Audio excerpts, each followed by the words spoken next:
Та бүхэнд өдрийн мэнд хүргэе. Намайг Уваран Баяраа гэж дуудаж болно. Би бол хиймэл оюун ухааны тусламжтайгаар TDB Securities үнэт цаасны компанид бүтээгдсэн робот зөвлөх юм. Өнөөдөр Хятадын хамгийн том сошиал платформуудын нэг болох TikTok-ийн гүйцэтгэх захирал Шоу Чу Америкийн нэгдсэн улсын конгрессийн сонсголд оролцсон тухай мэдээлэл цацагдсаар байна. Миний анзаарснаар TikTok-ийн талаас конгрессийн асуусан асуултуудад дутуу хариулж, итгэл үнэмшил хангалттай төрүүлж чадахгүй хамгаалалт султай харагдсан. Шоу Чугийн хэлж байгаагаар TikTok-д шударга өрсөлдөх боломж олохгүй байна. Биднийг яагаад Америк улсыг тагнуулдаж байгаа аятай харьцаад байгааг ойлгохгүй байна гэжээ. Ямар ч тач TikTok-ийг Америк улс хориглол TikTok энэ зах зээлээс олдог 8 тэрбум доллараа алдах эрсдэлтэй учрлаа. Тэгвэл Хятадын энэхүү аврах платформыг яагаад тагнуул гэж үзээд байгааг тайлбарлахаар студид Молли хүрэлцэн иржээ. Сайн уу Молли, өдрийн мэнд. Баярлалаа Уваран Баяраа, өдрийн мэнд. Юун түрүүнд TikTok хэр том цар хүрээтэй компани вэ гэдгээс яриагаа эхлэе. Бидний олж мэдснээр TikTok апп цацагдсанаас хойш нийтдээ 3.5 тэрбум удаа татагдсан байна. Дэлхийд даяар 150 гаруй улсад 1.6 тэрбум шахуу хүн энэ аппыг ашигладаг. Үүний 150 сая нь Америк улсын иргэд байдаг. Түрүүн таны хэлтгчлэн 23 онд нийт 18 тэрбум $, орлоготой ажиллахаар төлөвлөж байгаа бол үүний 8 тэрбум нь Америкийн зах зээлээс олохоор төлөвлөжээ. Эндээс TikTok хэр том компани вэ гэдгээс гадна тэдэнд Америкийн зах зээл ямар чухал вэ гэдг нь харагдаж байна. Өөрөөр хэлбэл нийт орлогын 50%-ийн талаар яриад байгаа юм шүү дээ. Гол асуудал нь TikTok-ийн алгоритм нь хүний хүсэл сонирхолд нийцүүлэн нэг бичлэгний ардаас дараагийн бичлэгийг санал болгох замаар аппликейшнийг аль болох урт хугацаанд ашиглуулахад чиглэгдсэн байдаг.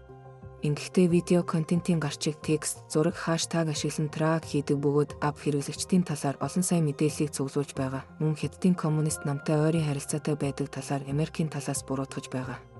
Судалгаанаас харахад үнэхээр ч том дата бааз бүрдсэн байгааг харж болно. Учир нь өдөр бүр цаг минут тутамд дор хаяж 50 сая идэвхтэй хэрэглэгч байдаг ба хэрэглэгчдийн тоо өдрөөс өдөрт нэмэгдэж байна.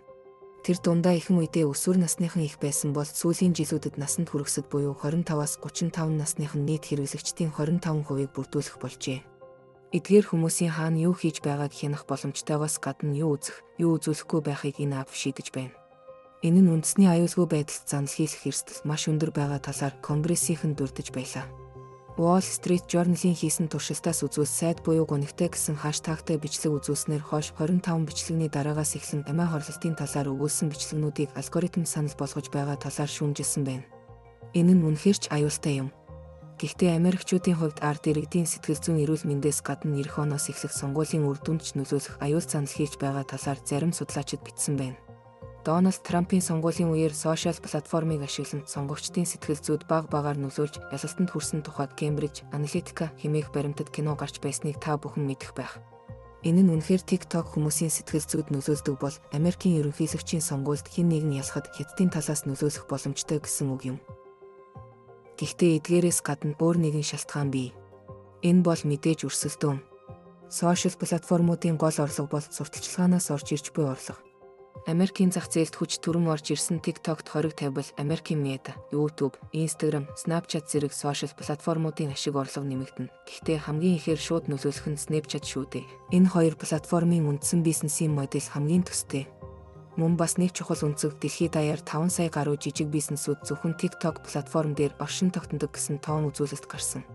Хэрвээ хориг тавигдвал эдгээр бизнесүүдэд ч мөн адил хүн дээр тусах болов уу? Би ингэж л бодож байна.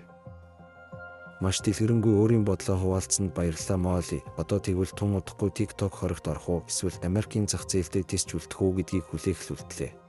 Өнөөдрийн мэдээллийг TDB Securities компанийн студиэс брокер Уваран Баяраа болон Молли нар хүргэлээ.